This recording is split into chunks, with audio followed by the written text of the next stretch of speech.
Escaped slaves and disgraced doctors formed deadly brotherhoods on ships you could smell from 100 yards away. Captured pirates were hung in iron cages until 3 tides washed over their rotting corpses. What did these outlaws know about loyalty that made them more feared than any Royal Navy? Grab your gear and get ready for an adventure. Throw caution to the wind right now.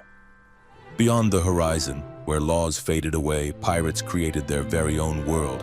These weren't heroes or simple bad guys. These outlaws built floating communities between creaking wooden boards and salt-stained decks. Their reality was harsh and short, but surprisingly well organized. This challenges everything we thought we knew about life at sea.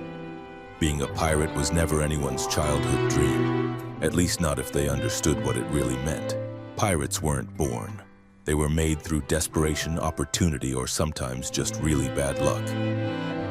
The crew of a typical pirate ship during the golden age of piracy, roughly 1650 to 1730, looked nothing like the matching uniformed sailors of Navy ships.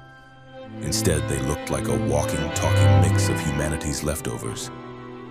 When authorities captured pirate ships in the early 1700s, they often found former Navy officers working alongside escaped slaves, disgraced doctors, and even one-eyed former tax collectors. This wasn't unusual. Pirate ships were perhaps the most diverse workplaces of their time. Not because they had any moral high ground, but because pirates simply couldn't afford to be picky. A reformed pirate in 1704 wrote that, "The sea welcomes all who dare to sail it, just as pirates accept anyone who can pull their weight, regardless of birthplace or beliefs." What truly set pirate crews apart from their Navy counterparts wasn't just their backgrounds, but how they operated.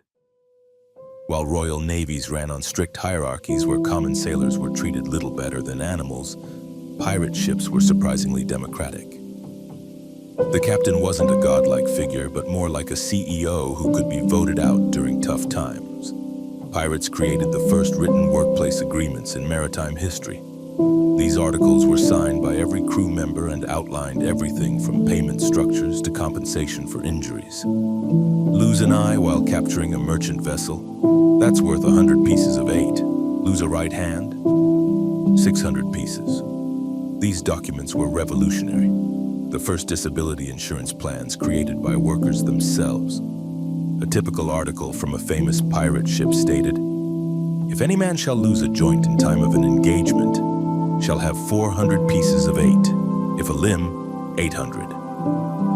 When you consider that a skilled laborer might earn 60 to 80 pieces of 8 in an entire year of honest work, these benefits were substantial. You might say pirates were offering better health plans than most modern companies, and with fewer forms to fill out. Daily decision-making happened through voting, with every pirate having equal say regardless of rank or experience. When a notorious captain wanted to attack a heavily armed merchant ship in 1718, his crew voted against it. Despite his fearsome reputation, he respected their decision. Something unimaginable on a naval vessel where questioning the captain could get you flogged. This workplace democracy had practical benefits. Crews who felt ownership in decisions fought harder, complained less, and were less likely to mutiny. It wasn't perfect. Experienced sailors still held more influence than newcomers, but it was revolutionary for its time. Don't mistake this democracy for kindness, though. Pirates created harsh punishments for those who violated their trust. Stealing from the common treasure could get you marooned on a deserted island with just a bottle of water and a pistol with one shot. In pirate justice, there were no appeals, and the sentence was carried out immediately. Talk about an efficient court system. One of the most surprising aspects of pirate life was the racial diversity of crews. While slavery was the norm throughout the Caribbean and Americas, many pirate ships offered equality to black crew members. Approximately 25 to 30% of pirates were black, with some rising to leadership positions and later commanding their own ships, while others controlled parts of the Cuban coast in the 1670s. Though uncommon, female pirates were not unheard of and often proved as tough as their male counterparts. Historical records suggest that in battle, they fought with exceptional fierceness. During one fight, as most of the male crew hid below deck, a female pirate challenged them, demanding they come up and fight if they truly considered themselves men. The pirate crew's loyalty wasn't to king or country, but to each other. They called themselves the Brotherhood and developed their own language and customs. A common greeting between pirates was, "Are you one of us?" A simple question with deep implications about where your loyalties lay. This rough form of democracy fostered strong loyalty among pirate crews. In 1697, a captain addressing his men didn't praise their sailing skills or combat abilities, but instead highlighted their unity. He argued that the true difference between pirates and those who condemned them was not morality but method. While the wealthy used laws to exploit the poor, pirates took from the rich by sheer courage. These bonds would be tested daily through countless challenges at sea. While stories of pirates focus on buried treasure and dramatic sword fights, the Brotherhood faced a much different reality. When the horizon held no ships to plunder, most days at sea were filled with backbreaking labor, boredom, and the constant battle against nature itself. Dawn broke early on pirate ships. While naval vessels operated with strict bells and watches, pirates often adjusted their schedules based on necessity rather than tradition. Still, most crews were up with the sun when the quartermaster would wake anyone not on night watch with a kick or a shout. A pirate who sleeps past sunrise might as well sleep with the fishes, went an old sea saying. Daylight was precious for navigation and maintenance, and wasting it was considered a luxury pirates couldn't afford. The morning began with the first meal of the day, hardly a feast by any standard. Pirates survived primarily on hardtack, a brick-like biscuit so tough it could break teeth if not soaked first. A typical breakfast might include these rock-hard crackers dipped in watered-down beer or rum to soften them, alongside salted meat if supplies allowed. Scurvy, a disease caused by vitamin C deficiency, was a constant threat, and smart captains would raid plantations for fruits, almost as eagerly as they'd raid merchant ships for gold. After breakfast came the daily assignment of duties. The quartermaster, not the captain, typically managed this task. While pirates prided themselves on their democratic approach to major decisions, daily work was distributed based on skill and experience. Those who could navigate took turns at the helm. Former carpenters maintained the ship's wooden structures. Men who had served in naval gun crews tended the cannons. But regardless of your previous life, everyone scrubbed decks. The wooden decks of pirate ships required constant attention. Seawater, sun, and general wear meant that neglected wood would quickly rot, potentially dooming the entire vessel. Crews would scrub the decks with holystone, a soft sandstone, and seawater, often on hands and knees. This boring task could take hours with the tropical sun beating down mercilessly. The saying, "between the devil and the deep blue sea," originated from this work. The devil was the longest seam in the ship's wooden deck, the most difficult to clean and maintain. Sail maintenance was a constant task for pirate crews, as canvas took a relentless beating from wind, rain, and salt. Sailors regularly inspected for tears, reinforced weak spots, and applied tallow and tar for waterproofing. A ship with damaged sails was vulnerable, unable to pursue targets or escape danger. Many pirates became highly skilled with a needle and thread, though it wasn't something they boasted about. One reportedly told his quartermaster to let others believe he had slain 15 men with his cutlass, but to keep quiet about the 3 hours he spent darning the mainsail. Food preparation was another daily chore. The ship's cook, often a pirate who had lost a limb in battle but remained valuable to the crew, would prepare the midday meal in a small galley. Fire was an ever-present danger on wooden ships, so cooking was done in a sandbox or on a brick hearth. The standard fare, salt beef or pork boiled to near mush, peas or beans if available, and more of those tooth-breaking hardtack biscuits. On a good day, the cook might add stolen spices to mask the taste of meat that was often half-rotten. Water management was perhaps the most critical daily task. Fresh water stored in wooden barrels would gradually turn foul, developing algae and acquiring a putrid taste, yet it was precious beyond gold. Records from captured pirate ships show that water barrels were guarded more carefully than treasure chests. One 18th century account describes a pirate crew that executed 3 of their own men for secretly drinking extra water rations during a drought. Weapons required daily attention as well. Salt air rapidly corroded metal, making rust a constant enemy. Pirates spent hours cleaning pistols, sharpening cutlasses, and greasing moving parts. Gunpowder had to be kept perfectly dry, a nearly impossible task on the humid seas. Many crews rotated a portion of their powder daily, bringing it up from storage to dry in the sun before returning it below deck before evening dew could dampen it again. When not engaged in maintenance, pirates filled their hours with games of chance. Dice and cards were common pastimes, though stakes were carefully regulated to prevent serious conflicts over gambling debts. Some crews fashioned crude backgammon boards from scrap wood. These games weren't just for entertainment. They helped maintain mathematical skills essential for dividing plunder. Amid all this work came the unavoidable human needs. Bathroom facilities consisted of the head, an area at the front of the ship where one could hang dangerously over openings in the bowsprit to do one's business directly into the sea below. In rough weather, this simple necessity became a death-defying act. As for bathing, it rarely happened. Most pirates went months without a proper wash.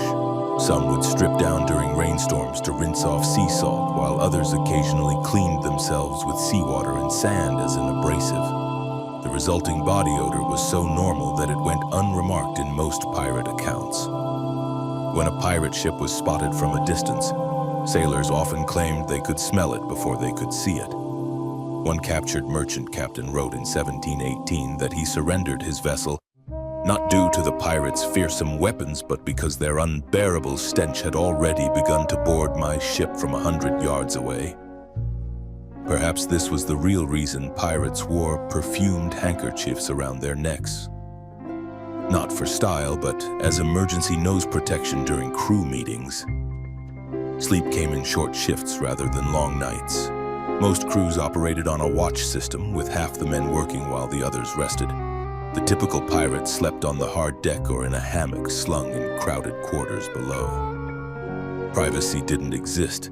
Personal space extended only as far as one's hammock or sea chest, often just a small wooden box containing every earthly possession. This grinding routine of work, mediocre food, and uncomfortable rest might seem a poor trade for honest labor on land. But for many, the promise of occasional plunder, the lack of aristocratic officers, and the complex brotherhood of outcasts made it worthwhile.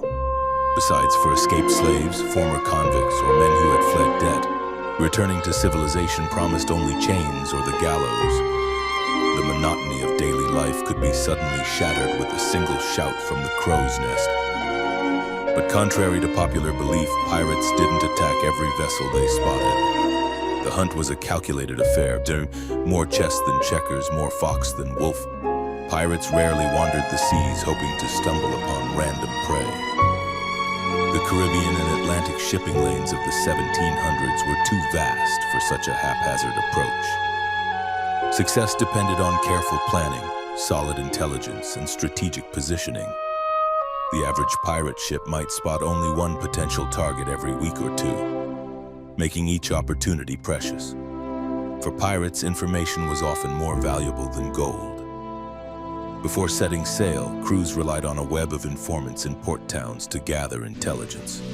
Corrupt harbor officials could be bribed for shipping schedules.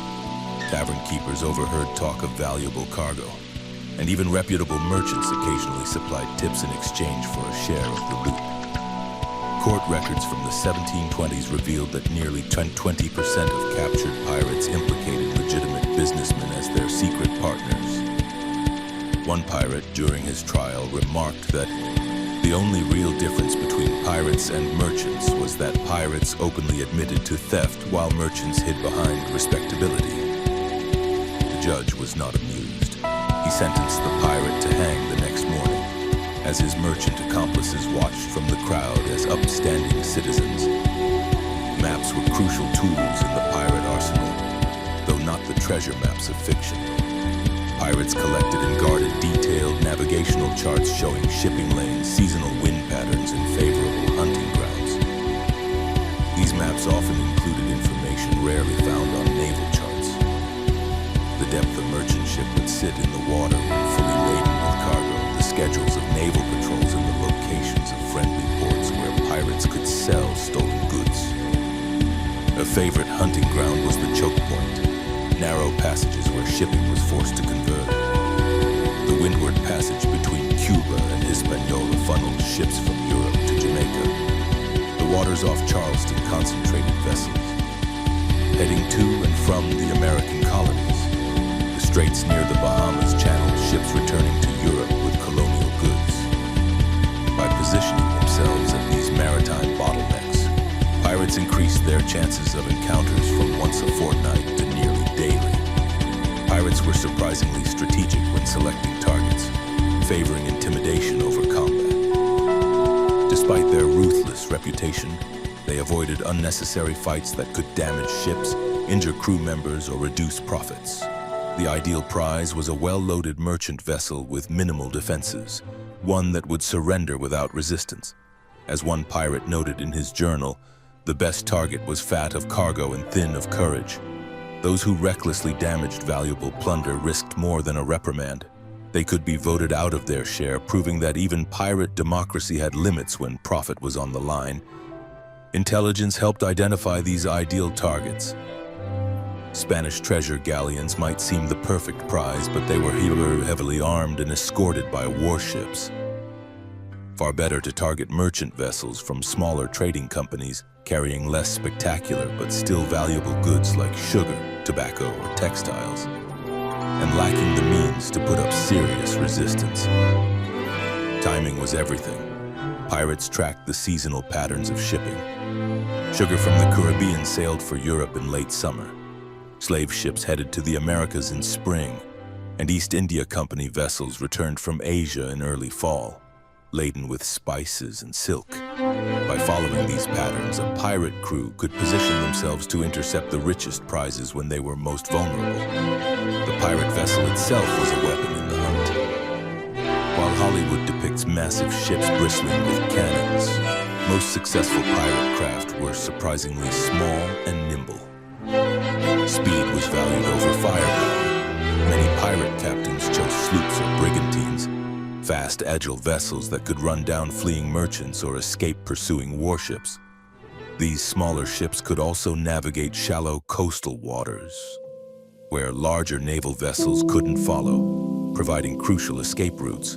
A famous pirate ship captured in 1718 measured just 65 feet in length, smaller than many modern yachts, yet had successfully taken over 40 prizes. What these vessels lacked in size, they made up for in modifications. Extra sails could be added for bursts of speed. Keels were often shallower than merchant designs, allowing access to hidden coves and inlets. A pirate vessel might sacrifice cargo space for additional hammocks, cramming in extra men for boarding actions. The approach to a potential victim followed a well-rehearsed pattern. Pirates would fly a friendly or neutral flag to avoid alarming their target, a practice known as sailing under false colors. Only when close enough for boarding would they raise the infamous black flag, often featuring skeletons, hourglasses, or bleeding hearts. All symbols meant to intimidate their prey into surrendering without a fight. A warning shot across the bow usually accompanied this reveal.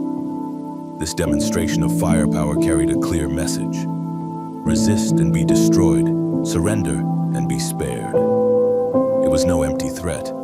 Pirates were notably better gunners than merchant crews, with many having received training in naval service. Records from the period show that pirates typically fired 3 shots for every one successfully returned by merchant gunners. Pirates rarely targeted ordinary sailors, focusing instead on the wealth of their employers. A captured pirate captain once wrote that they had no quarrel with honest seamen, only with the purses of their masters. This wasn't just sentiment, it was practical strategy. Merchant sailors who surrendered without a fight were often given the chance to join the crew, bringing useful skills and inside knowledge of future targets.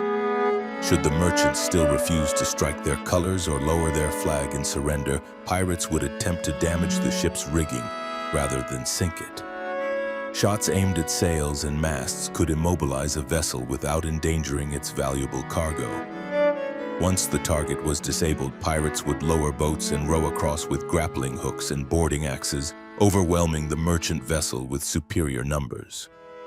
All these calculated aspects of the hunt, the intelligence gathering, the strategic positioning, the choice of vessel, the psychology of intimidation, were designed to maximize success while minimizing risk. For all their romanticized recklessness, pirates were practical predators who preferred their victims willing and their treasures intact. The moment of triumph would come when the merchant captain finally surrendered his ship. The real work was about to begin. Bloodshed wasn't a pirate's first choice, it was their last resort. When a merchant crew saw the black flag rising and dozens of armed men ready for battle, surrender often seemed the wisest choice. But when violence did erupt, pirates fought unlike any naval force of their time. Their goal wasn't to sink ships, but to capture them with cargo and crew intact. A ship riddled with cannonballs might not survive the journey to a safe port where stolen goods could be sold. Pirates knew that a poorly aimed shot could send their spoils to the depths. One captain warned his gunners that damaging the wrong part of a ship meant turning treasure into fish food, a principle that guided every aspect of their combat strategy. The boarding action formed the heart of pirate warfare. After disabling a target vessel by shooting at its sails and rigging, pirates would bring their ship alongside the prey. Specially designed grappling hooks, nasty iron claws attached to ropes, would be hurled across to lock the ships together. With escape impossible, pirates swarmed across using boarding planks or simply swinging over on ropes. This moment, the boarding, unleashed chaos unlike anything else at sea. Pirates cultivated terrifying appearances to maximize psychological impact.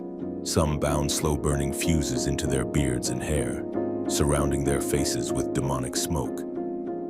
Others painted their bodies with blood-red dyes. Many shouted in multiple languages, creating an impression of wild, uncontrollable fury. The weapons they chose reinforced this fearsome image. The curved cutlass, shorter and broader than a military sword, was the signature pirate weapon. Unlike the slender dueling blades favored by naval officers, the cutlass was brutal and effective in cramped shipboard conditions. It required little training to use effectively and could hack through rope and wood when needed. Firearms were a secondary weapon in pirate combat, as single-shot flintlock pistols were unreliable beyond point-blank range and ineffective in the rain. However, pirates often carried multiple loaded pistols in their sashes and bandoliers, not for accuracy, but to intimidate. A captured merchant sailor once recounted that, while their aim was poor, their arsenal was overwhelming. I surrendered not because they could shoot well, but because they could miss 6 times before I had a chance to fire once. The boarding axe served as a combination weapon and tool, with a sharp blade on one side and a hammerhead or spike on the other. It could split a defender's skull or break down a locked cabin door with equal efficiency. Glass grenades, primitive explosives made from bottles filled with gunpowder and nails, cleared enemy decks before boarding. Some pirates wielded heavy clubs studded with metal spikes, weapons that could render a man unconscious without the potentially fatal blood loss of a blade wound. Useful when capturing skilled sailors they hoped would join their crew. The most terrifying pirate weapon was their coordinated ferocity. Naval and merchant sailors fought according to strict hierarchical commands. Pirates fought as individuals united by shared purpose. This fluid approach to combat confused and overwhelmed conventional defenders trained to maintain formations and await orders. The fighting itself was brutally short.